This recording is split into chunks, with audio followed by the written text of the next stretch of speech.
In this video, I'm going to do my best to describe and explain what's called Descartes' rule of signs. This is pronounced Descartes. Descartes. So Descartes' rule of signs.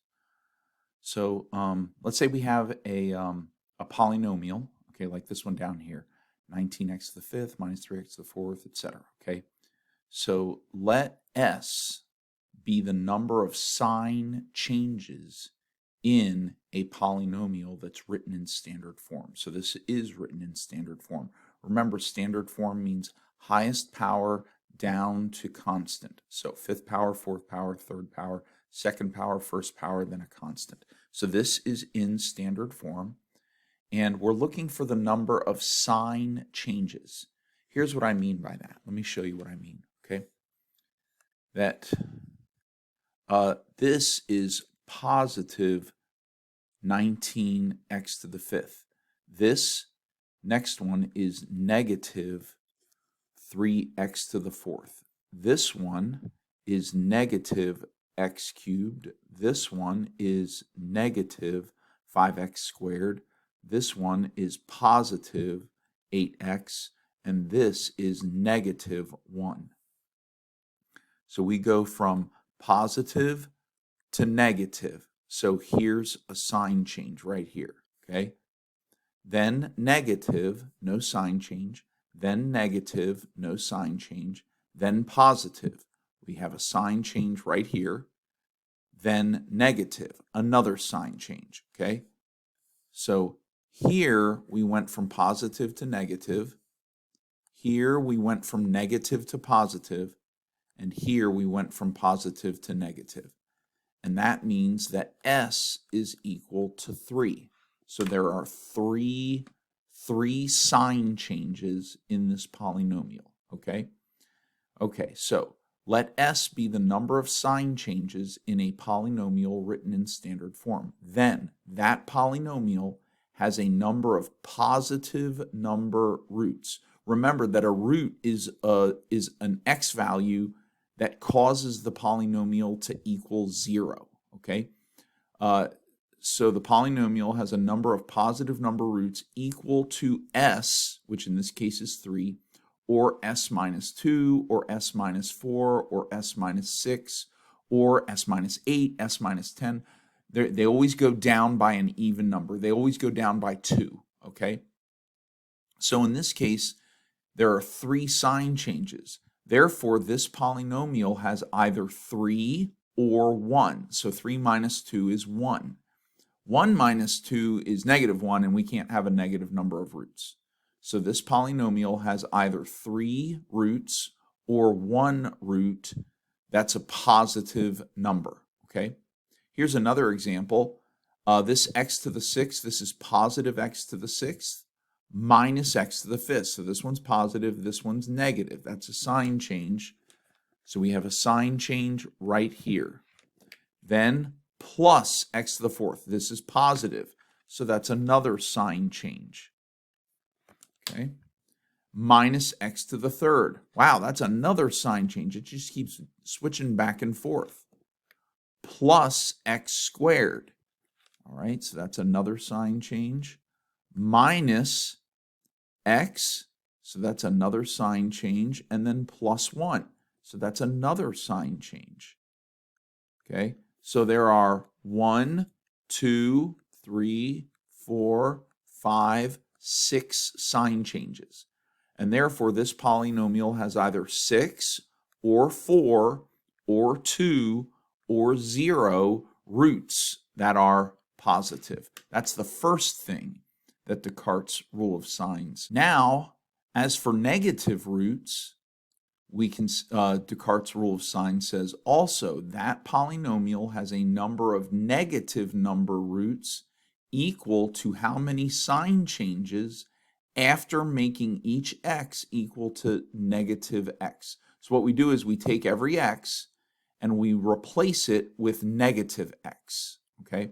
And so let's take that first one that we had that had either 1 or 3 positive, either 3 or 1 positive roots. So we're going to take that 19x to the fifth minus 3x to the fourth, etc. And we're going to replace this x with negative x. We're going to replace this x with negative x, and so on. Every x gets replaced with negative x. Now what I'm going to do is I'm going to take the negative 1 out of each one of these. Okay, so this is negative x to the 5th power, and that's the same thing as negative 1 to the 5th power times x to the 5th power. Negative x to the 4th power is the same thing as negative 1 to the 4th power times x to the 4th power, okay, and so on. I did that with all of them. And so here, this right here, negative 1 to the 5th power is negative 1 times negative 1 times negative 1 times negative 1 times negative 1. It's an odd number of negatives.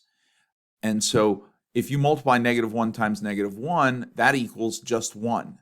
This negative 1 times negative 1 also equals 1.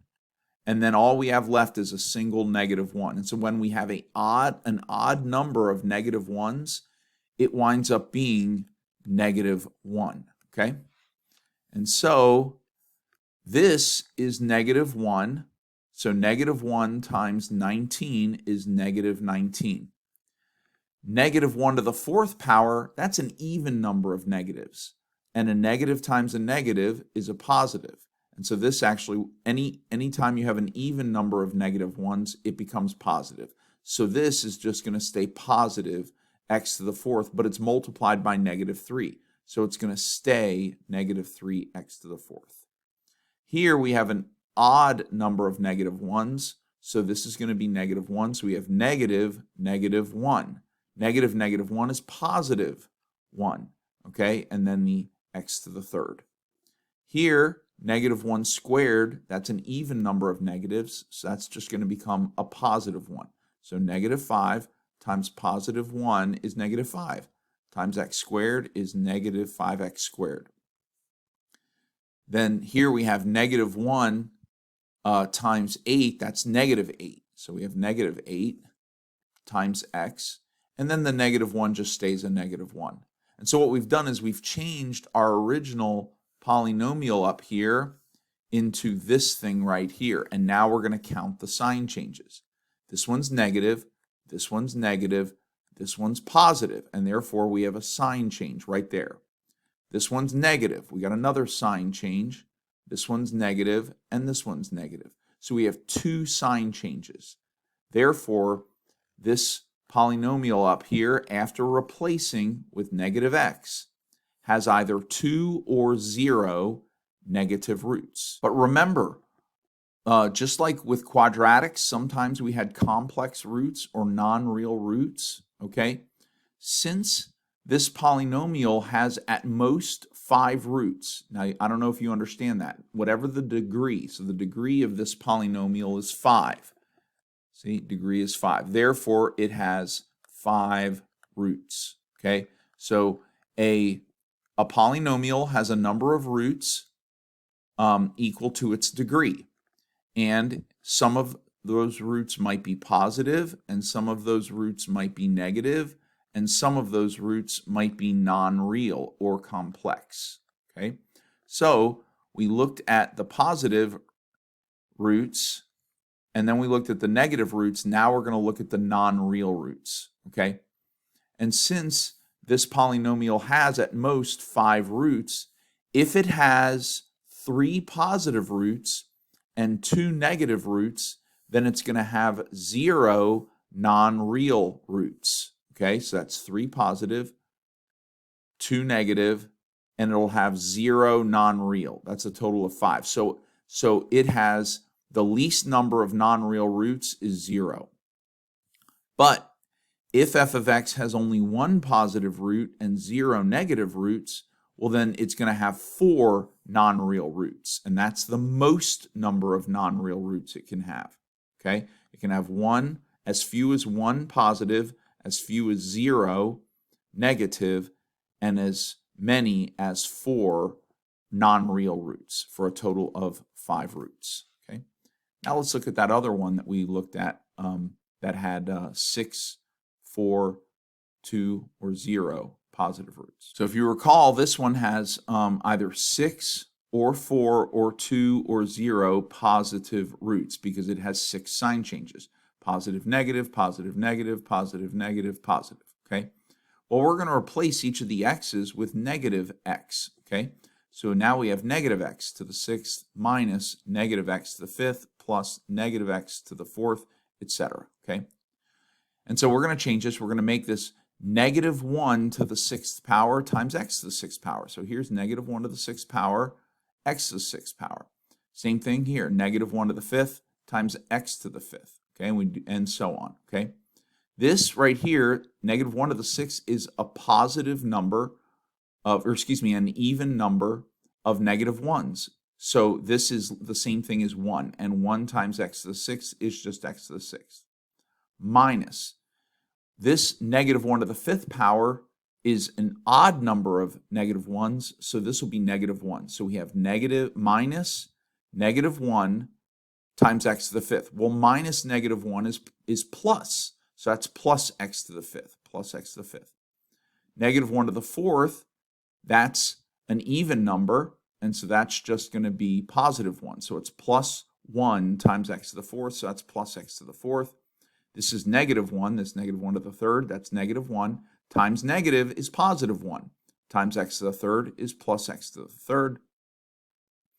Negative 1 squared is 1, so plus 1 times x squared is plus x squared, minus negative 1 is plus 1 times x, so that's plus x, and then plus 1. And look what it did, it turned them all into positives. So we have positive, positive, positive, positive, positive, positive, positive, or I should say positive, then plus, plus, plus, plus, plus, plus. There are no sign changes, okay? No sign changes in this one, okay? And therefore, there are 0, that just shows that there are 0 negative roots. So then how many non-real roots might there be? Well, if there are 6 positive roots and 0 negative roots, well, the total number of possible roots is 6. This is a 6th degree polynomial. So there would be 0 non-real roots, okay? We could have 4 positive, 0 negative, and 2 non-real. We could have 2 positive, 0 negative, and 4 non-real. Or we could have 0 positive, 0 negative, and 6 non-real. So the fewest number of positive is 0. The most number of positive is 6. There's 0 negative. There aren't any negative real roots. And then the fewest number of non-real is 0, and the most number of non-real is 6. And this is just a brief explanation of Descartes' rule of signs.